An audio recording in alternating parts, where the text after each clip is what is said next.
Alright, what's going on, guys? Trev back again, here to bring you another video. This one's going to be doing my review, or kind of explaining, in my way anyway, my thoughts on Mr. Robot Season 2, the first 2 episodes, the double premiere.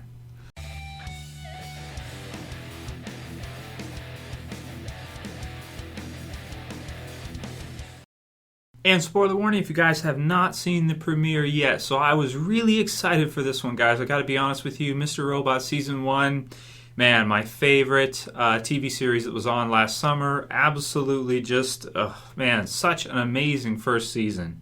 And this double premiere definitely did not disappoint. This one was just insane. I mean, this one is very difficult to find words to describe this double premiere. These first 2 episodes were nuts.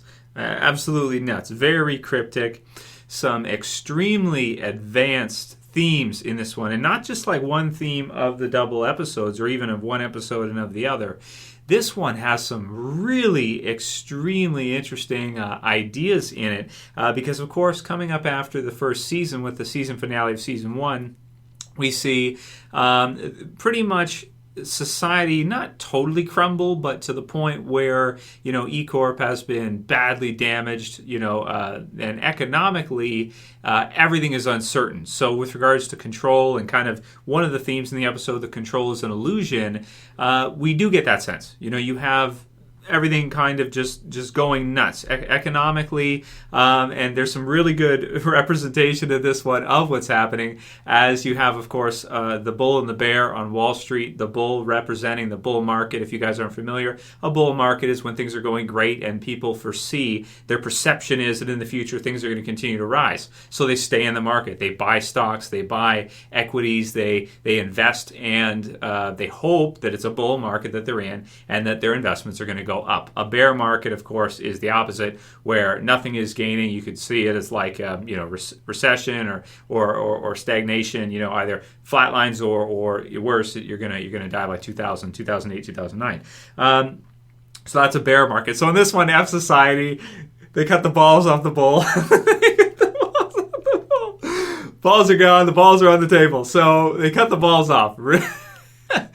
Really crazy. So this is funny.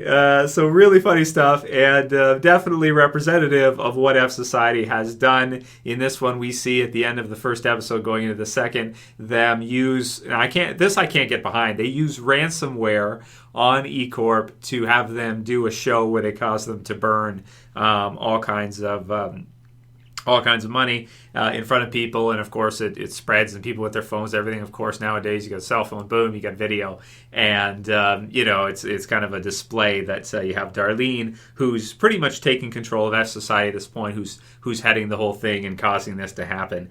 And like I said, some interesting themes in this one with regards to control, with regards to perception, and even Philip's part where you've got 3 people there who try to get him to resign. They try to talk him into resigning as they want to restore control, and he kind of shows them that if he does that, it's actually going to make the situation worse, and that he kind of is such a badass that he seems to be rubbing off on Angela too, because we definitely see this behavior from him. And this is another theme in the episode that I got a lot of, which you could really look at interactions between human beings, especially with regards to arguments, really as clashing agendas, right? Everyone has their own agenda. This person, like if you're on a sales call, or you're on a call like Angela, where she's trying to bargain for the networks and what E Corp will talk about, what they won't, you just have a lot of clashing of agendas. Everyone has their own agenda. This person wants this, that person wants that. As long as the other person can help them get what they want, then you have cooperation. Otherwise, if 2 people have different agendas, you have clashing, right? And man, there's a lot of that in this one, especially with Philip and him showing the others that he's quite the badass. He's not going to take it lying down. He's not going to just give up and throw his hands up in the air and say, "Well, I don't know what I'm going to do, so I guess I'll just quit." He's a badass dude. He's not going to do that. He doesn't play that game, and you gotta respect that one way or another.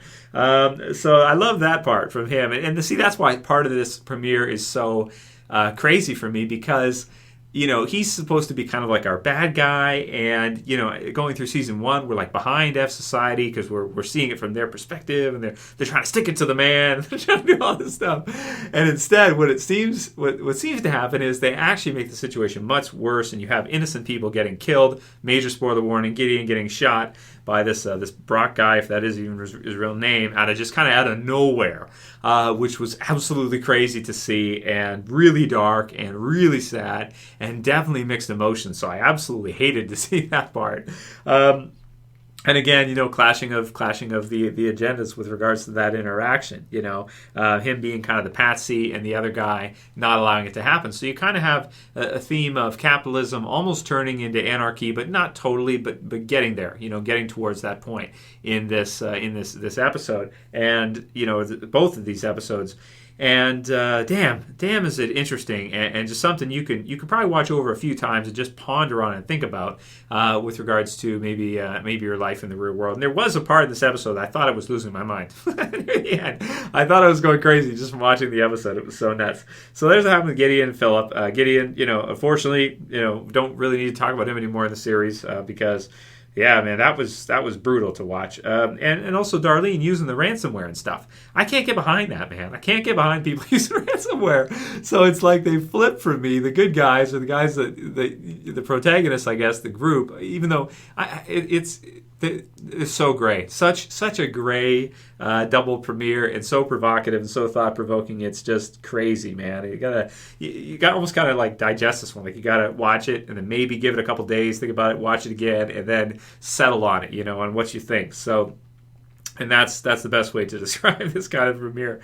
So not behind what Darlene did at all. Not cool with that. Don't like ransomware. Don't like people who use ransomware. And the fact some of you guys might think, that would never happen. That doesn't exist. It actually does. I work in computers, and whoever came up with that shit, it has to be some kind of diabolical, evil human being. I mean, to come up with ransomware like that, man, nuts. And of course, so it makes its debut the first time I've ever seen it, because it's fairly new. It's only been out for maybe a few years. I mean, computers started getting this maybe, I don't know how many years ago.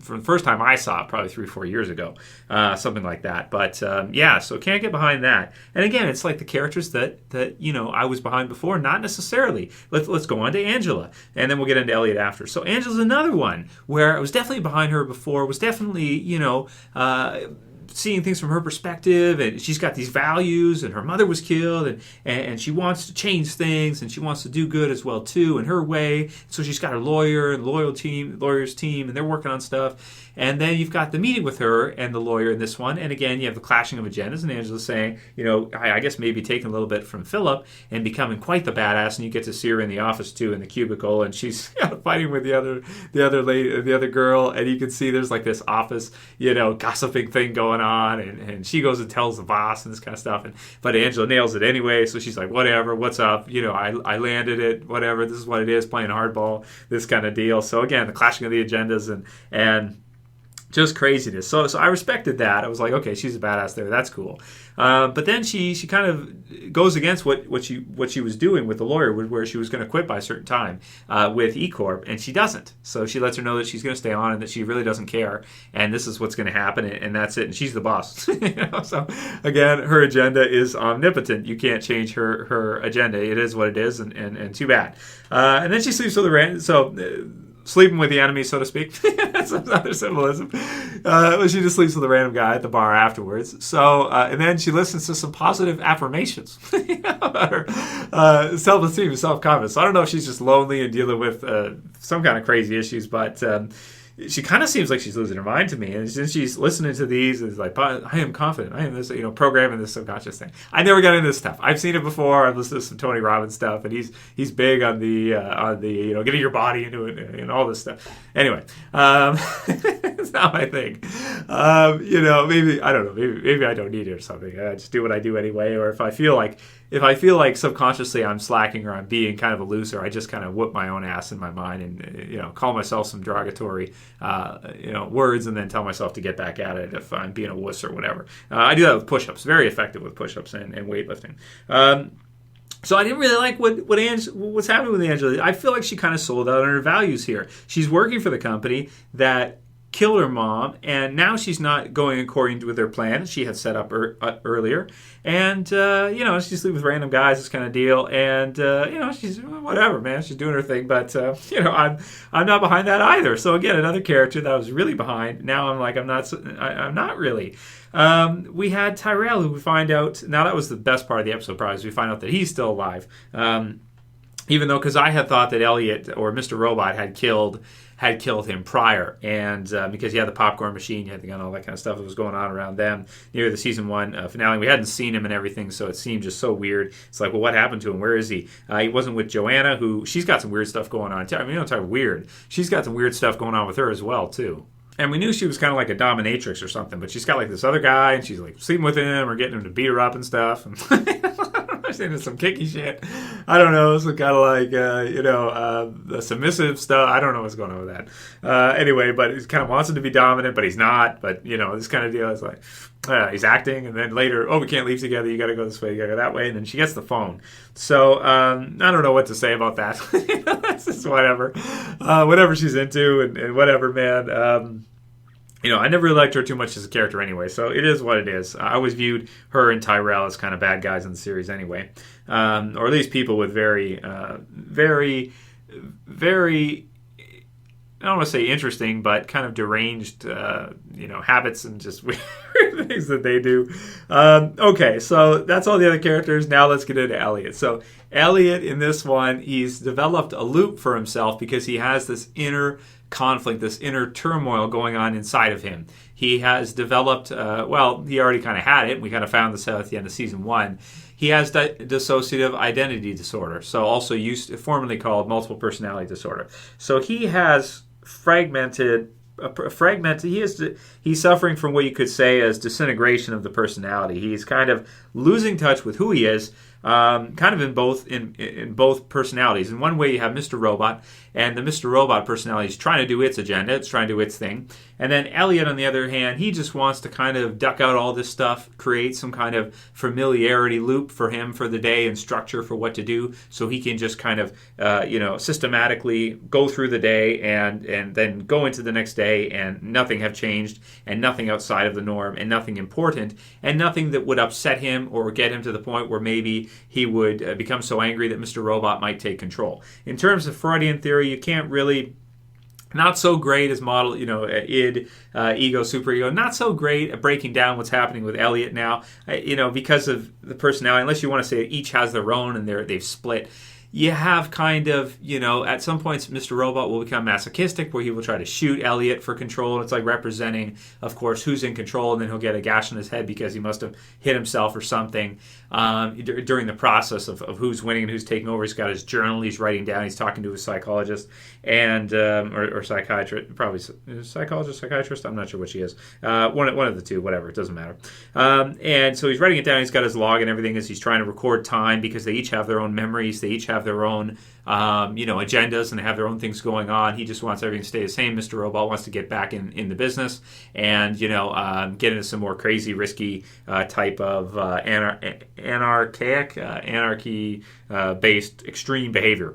So definitely some of the best parts in the episode were that, especially the part where he's like got the maniacal laughing and everything, and he's like losing touch with reality, losing touch with himself, and can't remember certain parts of what's happening because Mr. Robot takes over at certain times, and then we hear the phone call and everything. So, and they're kind of battling, and it's kind of this give and take relationship. Well, I'll give you this, I'll let you talk to Tyrell, I'll show you he's still alive, and then you give me that, and this kind of deal. And the conversation with the guy who might be FBI, I'm not sure, the guy with the dog, and Elliot has done something for him, but we don't know what. Of course, because Mr. Robot took care of that, and he really doesn't remember because the other personality took over for that part. So I'm glad, because this is something new. I mean, we had this stuff in Fight Club where, as you get to the end, as I've called Mr. Robot before in my season 1 reviews, it's like Fight Club for hackers or for IT people. And that still stands, but I feel like in this season it's kind of taking it a step further. It's taking it a step beyond what that just was. And Sam, of course, doing an amazing job writing, and I guess he of course created the series and everything, and I think he's directing. I think they said he's directing most of the episodes this season or something.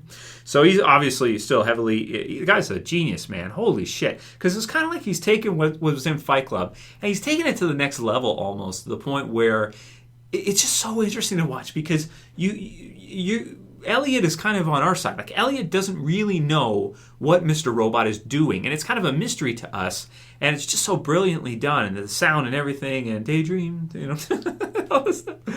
It's just, in a word, it's crazy. In a word, it's fragmented. It's nuts. It's crazy. And like I said, I almost thought I was going crazy watching it.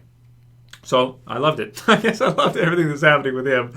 But I am still looking to see. I'm hoping that Mr. Robot's going to take back control and is going to, do whatever crazy stuff he's going to do. So you kind of say, I guess you could say maybe Mr. Robot represents maybe his id, and then you have, But again, like I said, a Freudian model is not the best to break down dissociative identity because they each can have their own, right? And it's a little difficult to psychologically break down. It's quite. It's definitely quite nuts, man. So aside from that, some other cool parts of the episode, you had the burning of the money with the F Society face on. That was intense. You had great music all throughout. You had some really interesting themes and definitely something that is quite cryptic. And we're looking to this season get more answers, find out more what Mr. Robot's been up to, what he's done, which is still kind of a mystery for us. And get to see where each of these characters, are going and what their story arcs are going to be and what Sam's going to do with them. And man, it's quite the crazy show, dude. Like I said, Season 1 was my favorite show of last summer. Season 2 is off to an incredible start. I can't wait to watch it again because it's just so thought-provoking. So many lines. And you can just take one conversation, write it down, think about it for, and your stance on it and what you think for maybe half an hour to an hour and come up with your own kind of thoughts on it and spin on it and control. Man, some deep shit. Some deep shit. So, love the premiere, as usual. Definitely cryptic and fragmented for me. Certain things I did. Of course, Gideon, I like Gideon a lot, so that's kind of sad. But overall, I'm happy that Mr. Robot got a second season. I'm happy that it's continuing. And, I was wondering what they were going to do with it at this point. And they've impressed me. They've surprised me because it's as engaging or more so than it was probably in the first season. Really engaging and like just mind just kaboom with Mr. Robot's gun. So let me know what you guys think, man. I can't wait to hear your comments. So write your comments below. You got to see the double premiere, man. And if you haven't seen Mr. Robot yet, you watch the channel, you watch my reviews. Guys, I am telling you, check out this show. It is the best thing on TV right now, I would have to say, since Game of Thrones, of course, is over. Just an amazing series. Write your comments below. Let me know what you think. I want to hear them, guys. Theories, everything, write it below. This one is, you can make a theory fest out of this one with all the crazy stuff going on. If you liked this review, breakdown, explain, everything type video, please, don't forget, guys, thumb that shit up, please. You can share, you can favorite, and if you're new and you want to subscribe and you want to see more reviews from Mr. Robot, definitely will do some, definitely for the finale and maybe week to week because there isn't too much else on right now. Subscribe, bottom left. That's it for this video. See you guys again soon for another. As always, it's Trev, and I'm saying peace. Later, guys. See ya. You better subscribe.